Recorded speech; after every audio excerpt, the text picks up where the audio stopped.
Speaker Nancy Pelosi making her next move despite colossal Democratic losses in this past week's midterms. She's now making a run to be her party's next minority leader, a decision that some Democrats are questioning, but some Republicans having a hard time hiding their excitement about the prospect. Molly Henneberg is following this live from Washington for us. Hi, Molly. Hi, Rick. Democratic aides say Speaker Pelosi would not throw her hat in the ring for House Minority Leader if she didn't have the votes to win.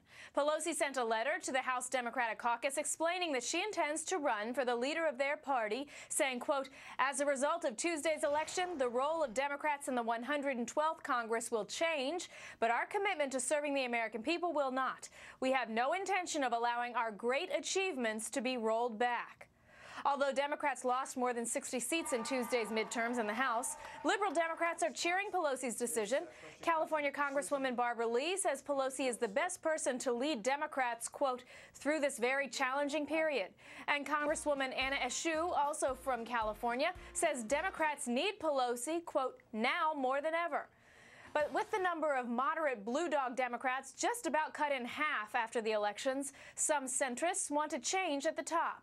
Congressman Joe Donnelly says he's, quote, disappointed that Pelosi will run again. Congressman Larry Kissel is hoping the Speaker will change her mind and not run. And Congressman Dan Boren and Mike Ross have said they oppose Pelosi continuing to lead the party. Meanwhile, Republicans say they welcome Pelosi as House Minority Leader.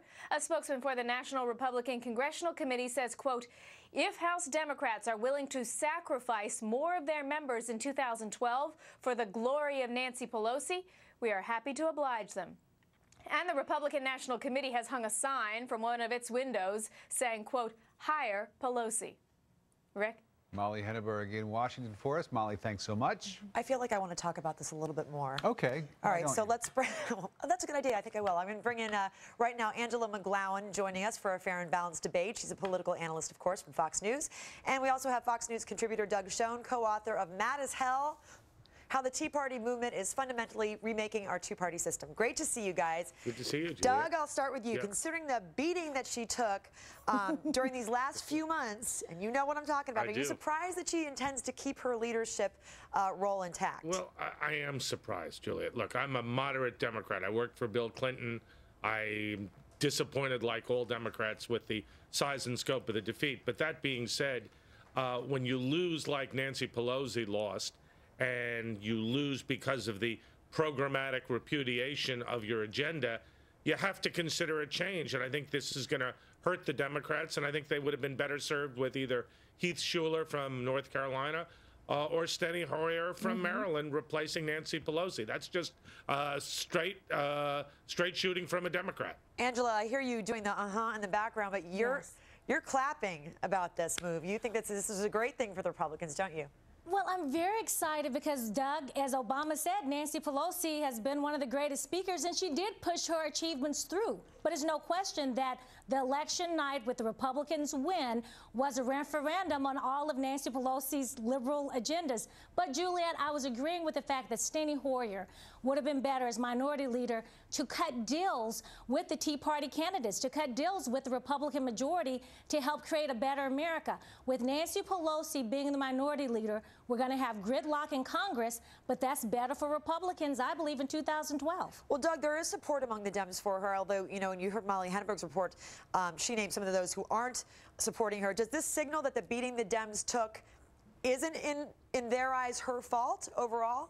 Well, you know, it's hard to say. I think for the blue dog Democrats, they understand that the agenda of Nancy Pelosi and the Obama administration, particularly bills like health care and the some aspect of the stimulus, were in fact responsible, and she should in fact be held accountable. Other Democrats believe it was a communications problem, that the White House, as the president said, didn't have time to sell the agenda, and on that basis they've apparently given her the green light to go forward.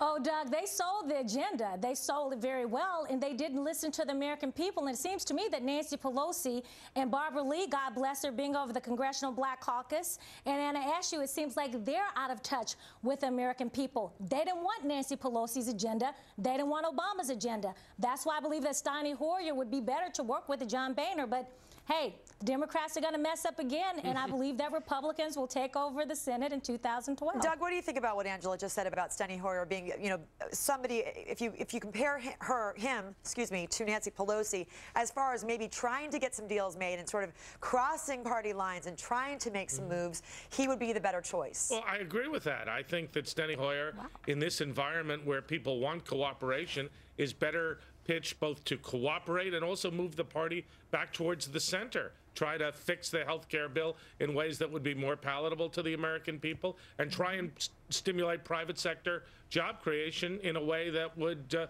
reflect the values of the American people, and come up with a compromise on taxes. All of that needs to be done, and I think Hoyer would do it better than Nancy Pelosi. Last word, Angela? I believe that Nancy Pelosi is going to be the minority leader. I think that Democrats will step in line. She is going to have maybe one or two challengers, but I believe that she will be victorious. And what's so bad now, Juliet, the country's still going to be in gridlock, and we're not going to get great policies through. On that happy note, we're going to wrap it up. Angela, great seeing you. Doug, you as well. Thanks, Juliet. Thank you. Well, conservative groups